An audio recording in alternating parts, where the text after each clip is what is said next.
One thing I will mention about net meeting and anything on the internet, I know some of you are here for my internet course, my internet section.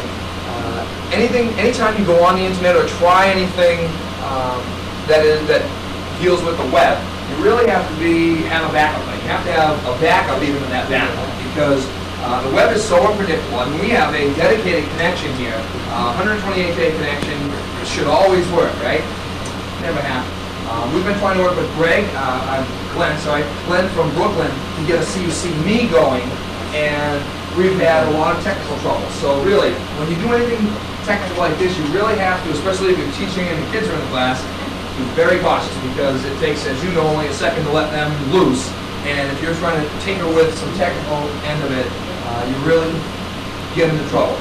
Today what we're going to be doing is going on a net meeting, seeing net meeting as a conference option for your classroom. Big corporations use this for conferencing, saves them millions of dollars in travel. I went to a PictureTel conference where they had full screen video, and it was real live video. You'll see today net meeting is a little bit choppy, and you might get a little bit choppy audio and video with it, but it is under $400 to set up. Actually, you probably talk anywhere from $200 to $300, and we'll talk a little more about that. But right now, I'd like to go into the presentation. If you have any questions while I'm presenting, please ask me. I am going to be back here presenting from this machine. And what we're going to be doing is we're going to see a ex-colleague of mine, Sean Durrigan, who's from Mystic Middle School. It's about an hour away south of here, and he's going to present with me today.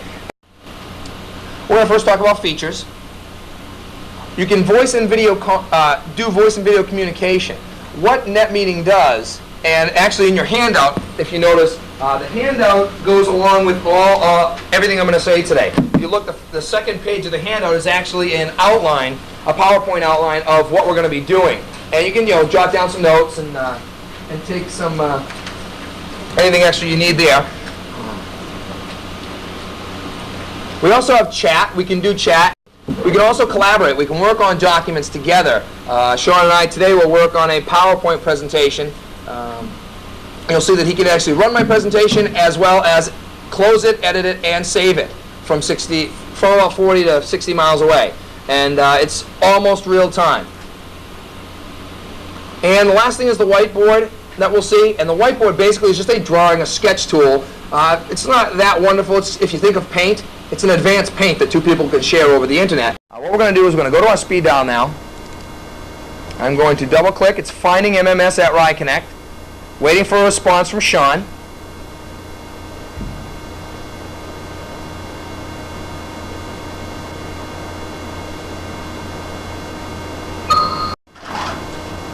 We have a preview down in the lower right-hand corner of our video, which is slightly important. That's what we're sending out to others. And here is Sean.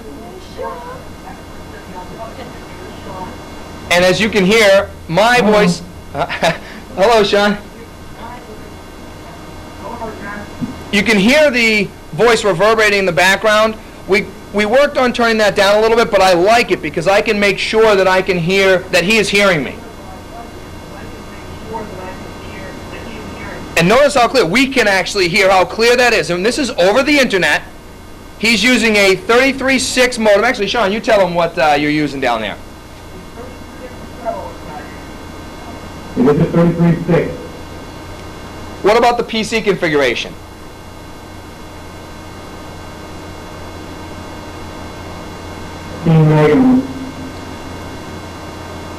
Can you say that again? Well, I've got 16 meg of RAM. Okay, so he's running a PC with 16 meg of RAM. This machine that I'm running on right now is 48 meg of RAM, and that's very likely why he is hearing very clearly what we're doing. This is a neat exercise that you can do at your classroom. His video, we actually blew up his video, and it's not too bad. If he starts moving a lot, you'll notice that he'll begin to shift. He'll begin to shift, and we'll see that video degradation. But in the left-hand corner right here, you notice that the microphone shows the lines when I speak. That's another nice feature, because now I know when I'm sending audio to him. And this could be used for a variety of different activities.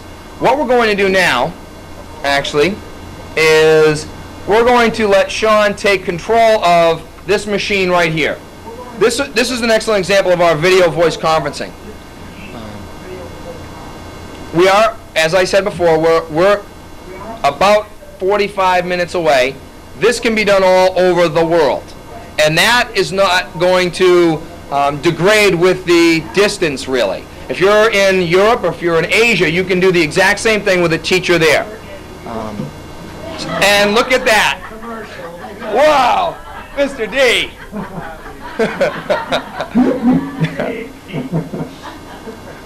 Okay. It's hard work, you know. Okay. What I'd like you to do now, Sean, is dial up our destination machine, which is running my PowerPoint presentation. And if you could take control of that, and that's done with collaboration. This is a great exercise if you have some students working on something together. First, I would say touch base with the voice and video. Maybe get them communicating a little bit. And when his cursor comes up, notice you can't really see it. The people in the front row definitely can. It says MM for Mystic Middle School, so you know who is in control. All I need to do is click on a key, and I will get control. But right now he's launching the presentation, and he's able to run the presentation from where he is. We saved it. He made a correction this morning and saved the presentation. And this is real time. He is doing this right now from Mystic, Connecticut. Absolutely. What businesses are doing with this right now, and they do pay a lot more for a little bit better equipment. They won't get the da-da-da-da-da-da machine gun effect. But, you know, as far as a school is concerned, you know, I went to a workshop, and each setup to have this perfect video, perfect voice with ISDN connections is for the machines alone $20,000 to $40,000 per machine, plus connection, and ISDN connections are very costly as well. So, you know, to make sure that this isn't to get this into the classroom, I would say definitely you would not go with the $40,000 worth of equipment. You know. It absolutely should. If you have anything, like right here, you'll notice in the back, we have our Category 5 cable, which is up to 1,000 megabytes per second. Very fast connection possible. With multiple users. We have 200 machines here, so we can pump a lot of people on this net, and yeah, exactly. It takes up what's called bandwidth, which is just basically how much you can shoot through the wires, how much your computer can handle over the internet, how much you can push over the internet. Sean, we can go ahead with the presentation. We've gotten to features. If you can advance us, we've talked about the features here.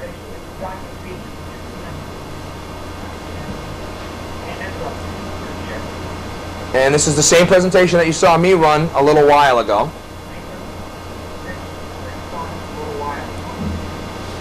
And you know what I'm going to do? I'm going to take control, Sean, and put it right where we were. And all I need to do, it says right there, that message says click to take control. So I move, just like a screensaver, you move. I clicked, and now I am in control. I can then end my show. And the nice thing is this, he's running a machine that could never hold this program. This is PowerPoint 97. He had to take PowerPoint 95 off to do this net meeting. If you ever lose your voice communication, it's great to be able to chat. Because then you can work problems out. This is how most of the problems were worked out, especially with our voice and video. We were able to chat. And one thing, in our building, every faculty member has this on their machine already loaded. So if they wanted to do a conference with two different classes, they could run it just chat only, which is kind of nice. They can call me. Actually, one teacher called me on Friday, and she has a video camera in the room because she's doing video conferencing with see me, and we were able to see and chat with each other. It's kind of nice. So you don't need to have the camera and the microphone.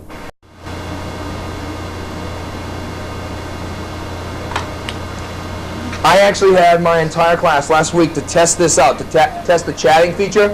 Sean and I were in a voice video conference from my laptop in the back, while all 20 of my students were in a live chat with him.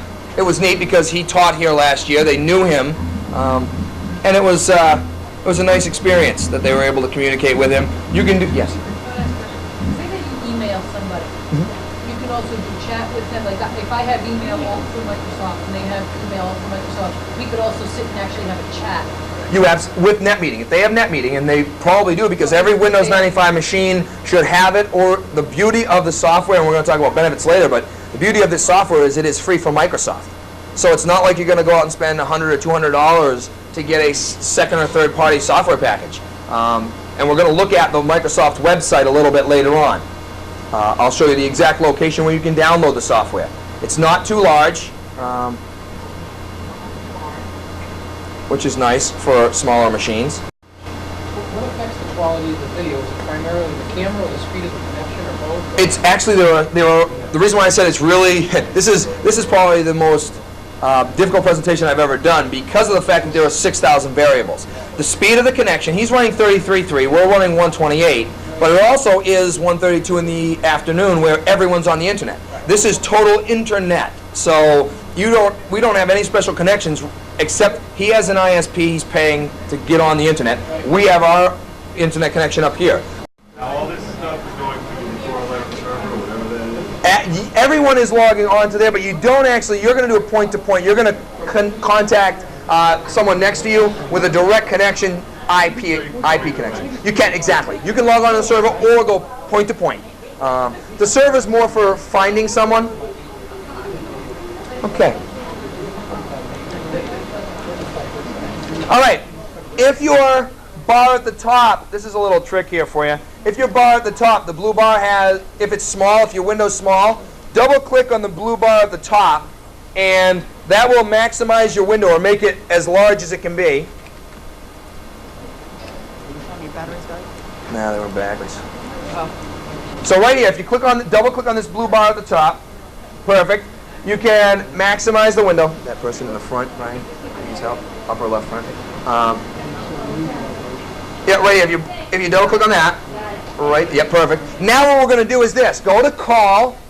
It's going to ask you for the address. Call using should be automatic. What you're going to do is just look next to you, and you see an IP address or an internet protocol address on the machine next to you. Type in that number exactly. So everyone's going to type in 208.3.170. I'm not anywhere near there. Okay.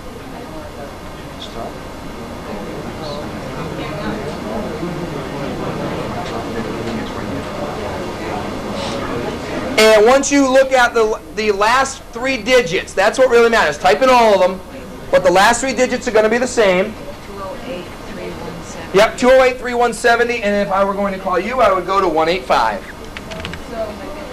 So I'm going to do... Yes, you heard that. You accepted the call.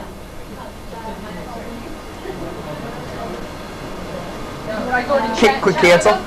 Yes, you can click chat. Yep, go to no. I just want to check that.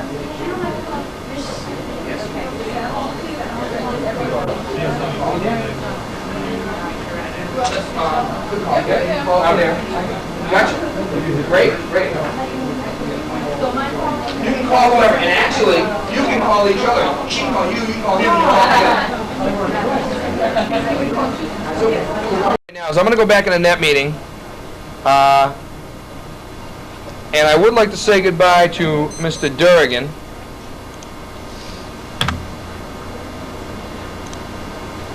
Sean, thank you very much. Yes, sir. Thank you very much for your assistance today. I didn't do much. Hey, you did a good job. Hey.